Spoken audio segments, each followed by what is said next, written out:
My name's Sarah and welcome to our next podcast, and today we have Paul from Sir Fix-A-Lot. So welcome Paul, but before we start, what is your favourite cocktail?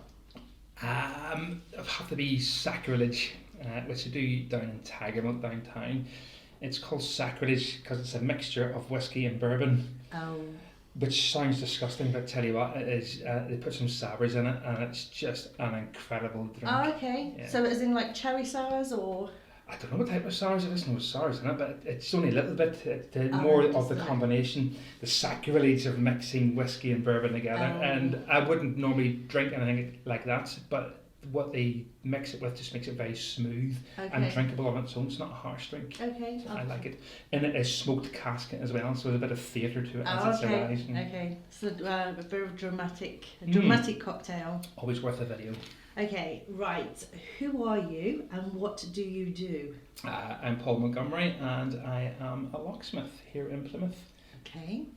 And is this an industry that you chose, or did the industry choose you, or did you choose the industry? I chose the industry, and it was as I was about to begin transition into Civvy Street from the military. So it was 3 years. Right. So I hadn't even started my official resettlement. So I put the seed in my head, so I looked at it, managed to get LCAS for it, but I had to pay all the accommodation, travel and food myself because obviously I hadn't hit resettlement. So I chose the career, and when I finished the course, I thought I might as well start trading straight away. Being a skill, you've got to keep it up, and luckily I was in a position where I could do that. Okay. Transition slowly into Civvy Street. Yes. So that was a kind of a big transition really from the military side of things. Big in time, but not big in impact, because it was such a long journey into it, and it meant when I left the military I was actually running, sprinting rather than trying to crawl my way out. So yeah, big in time, but it was smaller than everything else. Okay. It was a perfect transition. Good. So you mentioned the military, so is this something that you wanted to do when you were 16? I know we're of a generation where we could leave at 16. But is this something you wanted to do? Did you want to go into the military, or is that again? I think I was always going to the military. I grew up obviously in Northern Ireland when the Troubles were on, and the army were everywhere on the streets. You were getting stopped all the time in vehicle checkpoints when you were in your parents' cars and stuff like that. So we'd seen that everywhere, and it wasn't a nice place to be back then. Growing up in the 70s and 80s, seeing it. So I wanted to get out of Northern Ireland, and the army was my ticket into that. So it was the first thing that was in my head, the only thing that was in my head, and that's what I chose to do. Did you have any maybe dream careers of an astronaut as well when you were growing up, or has it always been? No, I want to join the army. Always been that way. I didn't even know what I wanted to join. I went to the careers office, and they're obviously short of truckers. And they were saying, do you want to get Yorkie bar, you want to be a trucker? And yeah, we want Yorkie bars, yeah. So that was it, off to join the RCT as a trucker, you know. It was just, at the time, just wanted to get away and be in green and see a different life. Yeah. So what are the best bits about your job now that you do? That you enjoy? Helping everyone, because you go out there, there's someone locked out, or they need a security upgrade, or the lock changed for whatever reason, or they're locked in. You get satisfaction that you're helping people all the time, being there for them and seeing the smiles as you've got it done. So normally the start is a bit of a panic-driven. Not for me, for the customer. Yes.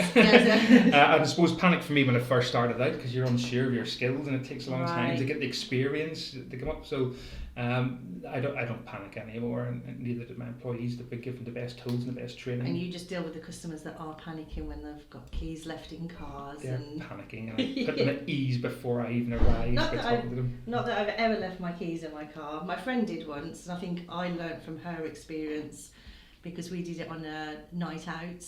So when we come back from clubbing and we come back to the car, and it's just like, can't get in the car, what do we do now at 3 o'clock in the morning? Well, I've done the same myself, which is probably one of the funniest things, well, for everyone else, not for me. Whenever I left my keys in my van on a job, parked on a high street on a pavement as well, and I had to call someone, and he came out, and he was quite discreet. He parked around the corner and got in and left it, and I says, obviously we'll keep it discreet, it's not a problem. And 10 minutes later I had a call from another locksmith, and I knew what the call was about before it even gone. He obviously he didn't keep it quiet, did he? And then I got out there, I'd lock my own keys in. Yeah. Oh no. Well, it has to be done, I think, at some point. Yes. Okay, so what advice would you give somebody out who's either starting out on a new career or their career, or transitioning from maybe military to a career? What's your best careers advice? I would say try and get your job right. Don't just take a job because it's there. You're not going to be comfortable unless you know that it is a short stepping stone until you get what you want. Try and get the qualifications to do what you want to do and be driven towards that. Don't let anyone tell you you can't do it, because you only get one stab at life and you've got to be happy. So just make sure that what you're doing is really what you want to do and stick to it, you know. And if you're not enjoying what you're doing, change it, because you are the only person who's stopping that change. No one else is. Yeah. If you turn around and say, I can't because of this, then you told yourself that you can't change. You can change. Yes. It's up to yourself. I did it when I was younger. I got into a sales role, and I think within the first 2 or 3 weeks I realised that I'm not a salesperson, but I think it then took me a couple of months to actually kind of get the balls together to actually go, no, I've made a mistake, I need to get out of this industry. It's hard to do. But it's the best thing that I ever did. It's one of those when you come home and you're so unhappy and you're so upset that I know I needed to get out of it. And like you say, when you're unhappy, you just close the book and start a new chapter in a new book and try something else. It takes courage to do that as well, Yes. to be able to go around and say someone, because you feel like you've owed them some loyalty, and they've trained you obviously, and if you think about all those things, it's very difficult to tell that person that it's not right for you, but you've got to have that courage to be strong for yourself, because it's your life, not theirs. Yes, no, definitely. Okay, so we obviously heard about you being locked out of your vehicle, but what is the funniest thing you've seen in maybe an office environment or a work environment? Tradespeople who would call you out to get into a lock, and they say, I haven't really had a go myself, but can you have a look? And you arrive to find the door half missing, and you go, I thought you didn't touch it, you know. Oh well, I just, you know. And the fact they've wrecked the door, it's not funny. Because someone's door's wrecked, but it's funny when you think that I haven't touched it, you know, or they try to tell a little fib, you know, that the door's done this, and you go out and you go, have you forced that? And you go, no. And you go, well, we have. I just be honest with the people and tell them to the face. Okay, so a bit away from career and transitioning and work, is there any conspiracy theories that maybe you believe in? No, I do read some of them, and some of them do seem plausible. When you read into their understanding what they're trying to push, their narrative, then I can see why people fall into those traps. But you've got to have, you know, some sort of faith in what your governments are trying to do to you. They're all there to wreck you. It's hard to see when what's happening in recent times with your government lying, but it's no, I don't believe in any conspiracy theories. No, so nothing that stands out going, well, that one might be a bit true, the whole aliens landing, and was it Area 51 or I believe in 9/11? aliens. There's no way with what's out there in the universe that we haven't been visited, you know, and I do believe there are other life forms out there. How it gets to this planet, I don't know, because of the distances taken to travel across the vast universe, even our own galaxy. No, so I believe we did land on the moon. I believe September 11 did happen, you know. I have nothing really to believe in conspiracy theories. Yes, okay. So if you have the world's attention for 30 seconds, what message or what would you like to say to the world? Read The 5 Regrets of the Dying. They had a profound impact on my life. It's worth Googling, taking 1 minute of your time to go and read The 5 Regrets of the Dying. And that's for the people who have been about to pass away, and they've asked over time, over the years, what have you regretted in life the most? And 5 things seem to stand out.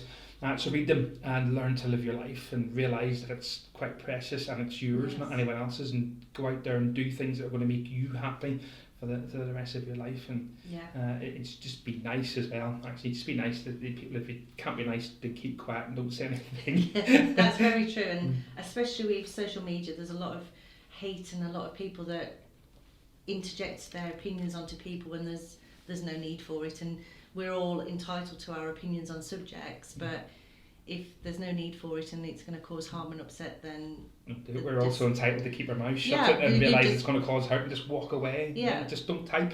No.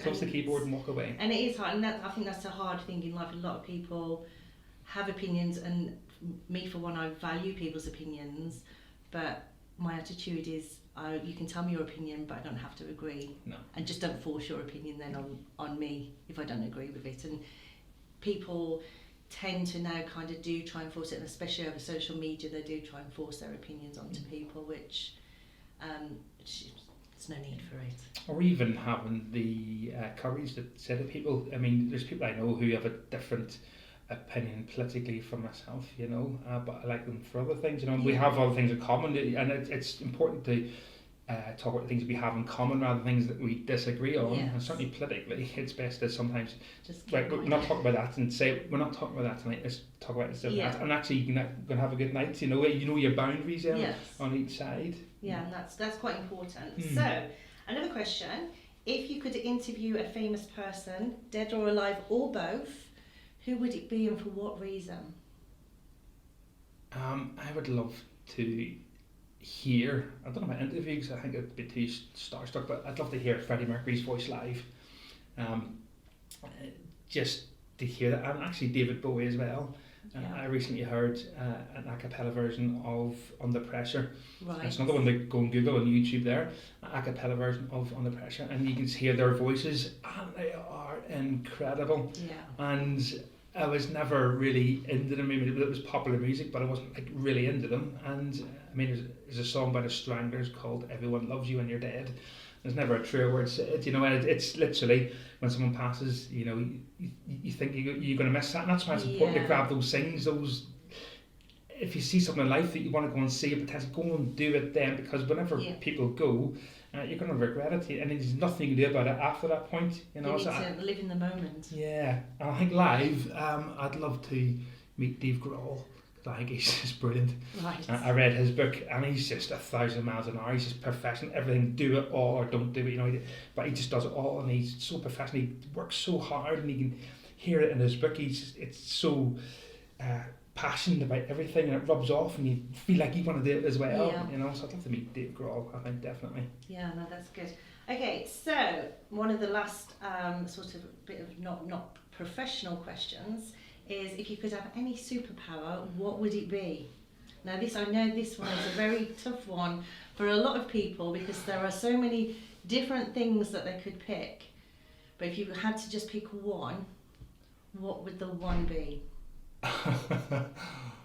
Time travel. To go back and do something again. To make it better, or to do something. Would you time travel to just your life, or would you time travel 100 years, 150 years? I think I'd be afraid to go forward to see what's happened to the world, you know. You keep thinking bad things are going to happen, but if it was good, or even go forward to learn. Yeah. There might be a little gadget there that can make you fly, and then you can go back in time. So you have two. So that's two. You're just twisting it. Okay, yeah. So I'm actually going to might be a little invisible potion to take you to go back in time again to the present, you know. So the time travel one now has got all the superpowers with strength and everything else. All these little potions that you can take. Yeah, I think times, because everyone would like to fly, but you can't fly. I've got a paramotor, so I'm going to fly if I want to. Yeah. Obviously, it's with a contraption. I can't make myself invisible, but I get to put camouflage and hide in certain scenarios. But the things in life that you regret, and those things always come back and play in your mind, and you hate it. You know, it can put a little bit of adrenaline through your body. You think, oh, did I say that years ago? And it's very embarrassing. So time travel, to go back in time and put it right, I think would be a great superpower, because you can do good with that as well. You can, and there's always that whole 10 minutes, half an hour later, or even half a day later, you're like, I wish I should have said this, or this was the best answer for that. Instead of my stupid response, this was how I should have responded. Exactly. To that question. So okay, so what we'll do, I'll bring it a little bit back to your career side. Is there anything you would like to share, or is there anything happening, or anything exciting coming up? We haven't touched on the swimming, which I meant to touch on a bit earlier, because you're kind of known for dipping in the cold waters and swimming in the sea, which is my biggest fear, is swimming in the sea, which I keep looking at and I'm like, oh, I'd love to do that, but it's that initial coldness, should I say. It's I so much happening in my life at the moment. Certainly the swimming is a great thing. It's good for your mental health as well as a bit of physical work. What it does to your body, that cold water submersion, but what it does to your mental health as well. Yes. I just can't put into words how good it is. And the people we go swimming with are just brilliant. We get a really good bunch of people coming. It's something to look forward to. Yeah. Not initially jumping into the water, that's horrible. But you know, when we're in there meeting up and going for a coffee afterwards and clearing the mind, that's just so much fun and positive help. It's been a mad week. I've had an operation on my back last week. So you get a nerve block done. I got put out for that one. I've had diagnosis of prostate cancer last week, which was a very difficult one to deal with. Yeah. But literally, that's about a week ago, and that's coming mentally better now. I think it was hard to deal with. Yeah, but that was a big thing in my life. I do yoga a lot more now. I find that just brilliant to the body. Difficult to start with, but what it does to the mind and the body. Yes. Again, it's just it's not a meditation thing, because the girl who does it with us, she's a beastmaster, and you always had a breath at it, and it's just fantastic.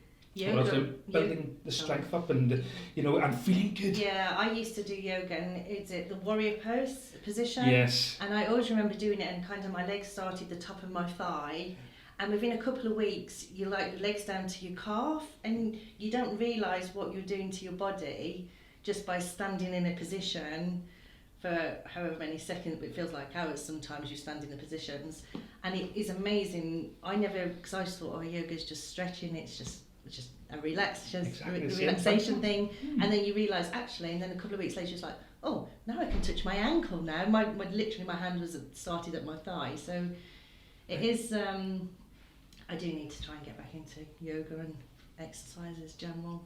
It's good fun. Physical exercise just does something really good to the body. All the endorphins go through, and you start feeling better about yourself, and I think it becomes quite addictive. And then you go on a holiday or something that happens in your life which takes you out, and that's very difficult. I mean, they always say that the hardest thing about physical work is turning up. Yes. And that's the hurdle to get over. Once you're there, like with the swimming, and you get into it, and it's the best thing you can do for your body and your mind. And I suppose I know there's not, but when you're swimming and you go with a group, there is the peer pressure as well, when everybody's jumping in and you're like dipping your toe in of not going in, which is a good type of peer pressure to get you in. Definitely, Another thing which has happened in our business, we've always done quite well, pushing the business into different business awards. We've won the Herald Business Awards for CSR. We've won Veteran-Owned Business of the Year in the English Veterans Awards, and we were finalists in the Soldiering On Awards. But we've just found out this week that we have won the King's Award for Enterprise under sustainability category. So that's amazing news. We'll be off to Buckingham Palace to meet the King himself, because it's his award in the summer. So that is huge, because there's not many companies who have that award at all, and I think there's only literally a handful of companies in Plymouth who have the King's Award. There's a optics company up there in Langage and City Bus, but so it's huge, huge thing. So my question would be: are you going to do the suit, or are you going to do your uniform? Well, I don't have a uniform now, do I? Your work. My work uniform. I might put my kilt on, couldn't I? You could do, because I do have my kilt, my Montgomery tartan. So I could wear that. I don't know what I'm going to wear. See, that's a very girly question, isn't it? Is what are you going to wear to meet the King, rather than anything else? It's a very girly question. It is, I don't know what my wife was going to wear. I don't think she's picked yet. She'll probably wait until I decide and see colour match to go into definitely. Different colours. But yeah, I think I'll go for striking suits or my kilt to stand out there and enjoy the episode, because it's a one-off, really. It is, and the whole atmosphere, not just the award, that's for the whole atmosphere and the build-up to it as well is going to be exciting. Yes. That is very exciting news. So and you're the first to know, so hopefully you're privileged. Thank you for sharing that. It was it is very exciting, and we'll definitely look forward to seeing the pictures of potentially the kilts. Anyway, that's great. Thank you very much for your time, and thank you very much for coming in. I'm glad you seem to be enjoying your cocktail. That's lovely. Thank you very much for that. Appreciate it. Thank you. Sláinte. Thanks. Bye.